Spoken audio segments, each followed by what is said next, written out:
To go back in time, I wanted to talk about how I got into meditation. I used to believe meditation was for absolute dummies, and it was just like some voodoo kind of didn't really believe in it whatsoever. However, my mum is into yoga, and she's really good at it. She does it about 5 or 6 times a week. We actually have an Earl family plank off every Christmas, so whoever can plank for the longest, hold a plank for the longest wins. This year, she planked for 8 minutes straight. So I started getting into yoga, and then I was like, well, maybe meditation isn't complete bollocks. Then I did a little trip to Samoa, and over there I met this hippie guy called Felix, I think his name was. He would meditate for an hour in the morning and an hour in the evening every single day. And then one particular evening I was like, I'm going to give it a go. So the next morning we meditated for an hour in his whale, which is one of those little huts on the beach. And this morning we got up, we watched the sunrise right from here. It was so beautiful. And then we meditated for an hour, and I've never really done meditation, but he taught me how to do it. So for 1 full hour I was just sitting here with my eyes closed, concentrating on my breathing through my nostrils, nothing else.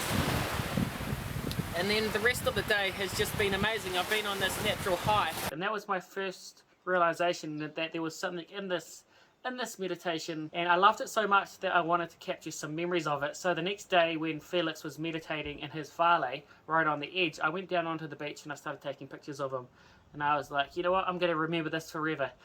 I got back home and I looked at the pictures, and that's when I realized that Felix never wore any underwear, because his nutsack was protruding and his diddle right out of his shorts, and I had the perfect angle on the beach to capture that. So yeah, I will never forget that memory, but possibly not for the meditation, more for the fact that I could see his junk everywhere. So I started using the apps. I used Headspace and Insight Timer, the guided meditations, which is a great way to get into it. But the last couple of years I haven't used any apps. All I've used is a timer, and I've just focused on my breath coming in and out of my nose. Every time my thoughts distract me, I'll come back to my breath. And what I've learned is that it calms your sympathetic nervous system, which is what happens when you get stressed and flustered. So it stops that from happening, or when it does happen, you're better equipped to deal with it. And I think that's what meditation's helped me with, because it just stops you from responding emotionally and just doing dumb shit. You become more observant. However, I never thought I would do a 10-day Vipassana course. I liked the idea of being a meditator, but I was like, ooh, that's some serious commitment. It wasn't until I had a flatmate moved in, who's now my good friend Saya, and she was going to do Vipassana. So I was like, oh man, maybe I need to do this. I want to do the challenge. I do like meditation. I want to see, I've experienced some benefits, but now I want to see what can really, really happen. So I knew that it was going to be a lot of meditation, and I knew that you'd have to be sitting down for a long time.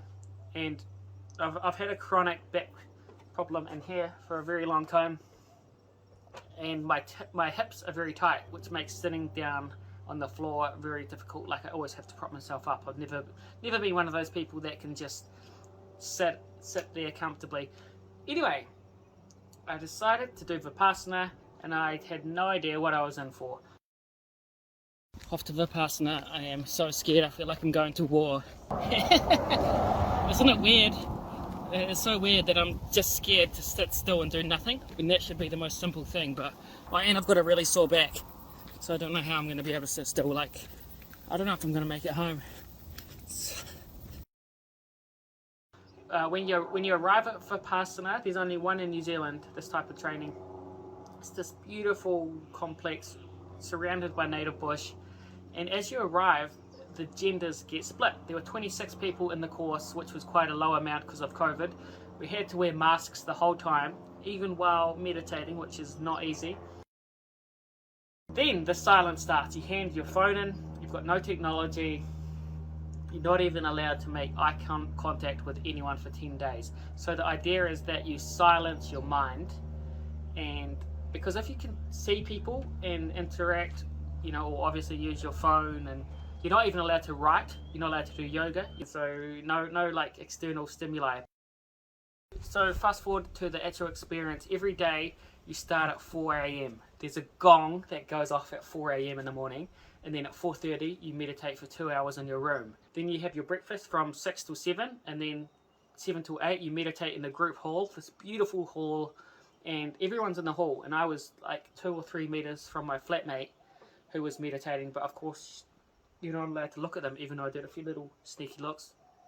And you can grab pillows to prop yourself up, thank God, because it was very uncomfortable. I think at the end I had 6 or 7 pillows under my ass, my bottom, 3 massive blankets, and about 6 to 7 smaller little cushions just for like putting under my feet. And then basically the day progresses and you do 10 hours 45 of meditation. So it's like 2 hours in the hall, 2 hours in your room. In the evenings you have your discourse, which is where you watch a video from one of the gurus, Goenka I think his name is. He teaches you the practice. And the practice is all about focusing on your breath for the first 2 or 3 days. And then it's about feeling sensations in your body. So you've always got sensations in your body. And what you do is, once you get good, you scan your body from top to bottom and you feel the good and the bad sensations. So if you can learn to feel good sensations in your body and bad sensations in your body, then in real life, when that happens, instead of reacting, you recognize that everything is impermanent. It comes and it goes, and you don't respond. So all we do is recognize the sensations. So constantly what you're doing is you're sweeping your body up and down, and your mind gets sharper and sharper, and your mind gets so sharp that I could zoom in on my back pain and it would be intense in the middle, then I could zoom out like a few centimeters. It's crazy. And there's a teacher at the front who, he doesn't say much, and a few times I honestly thought he was deceased, because he would meditate and he would be completely slumped over. But yeah, he's just an absolute master. It was fucking hard. It was so difficult. So because of my tight hips and my back, I was in complete agony. It was just extraordinarily difficult. And I actually wrote notes. You're not allowed to write there, but every night I allowed myself to write one word.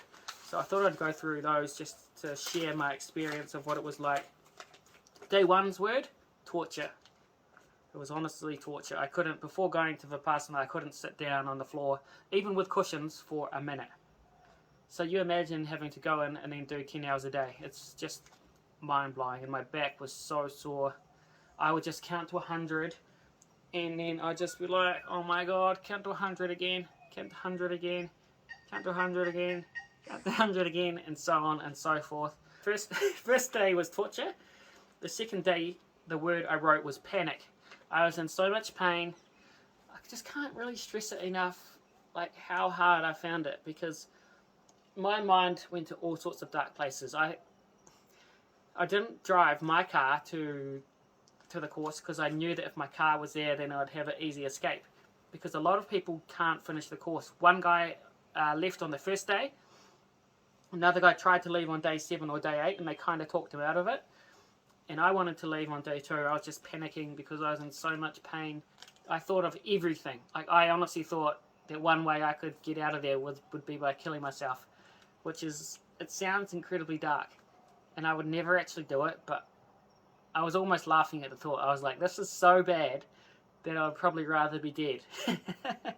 Which is quite a crazy thing if you think about it. So day 3, sensations. That was when the sensations, because you're focusing on your breath so much, and as I sort of said before, your mind gets so sharp, that day 3 I really started feeling the sensations. Day 4 I wrote back pain. Day 5 I wrote patience. If I can do 10 minutes of meditation, then I can do another 10, then another 10, then another 10. Day 6 I wrote mind equals bent, because I was starting to really enjoy it in some parts. I would go for an hour and I'd be meditating, and an hour would go by and I'd be like, whoa, I just did an hour's meditation. So yeah, I was really, and my hips were opening up more, my back was a bit more relaxed, and then the pain would come back. Day 7, what did I write? Oh, hard yakka, because it was just bloody hard yakka. Day 8, distraction. Day 9, frustration. And day 10, exhaustion. Because by day 10, the gong, like no one needs to hear a gong go off at 4 a.m. in the morning. Just quickly, like on day 10, everyone starts talking.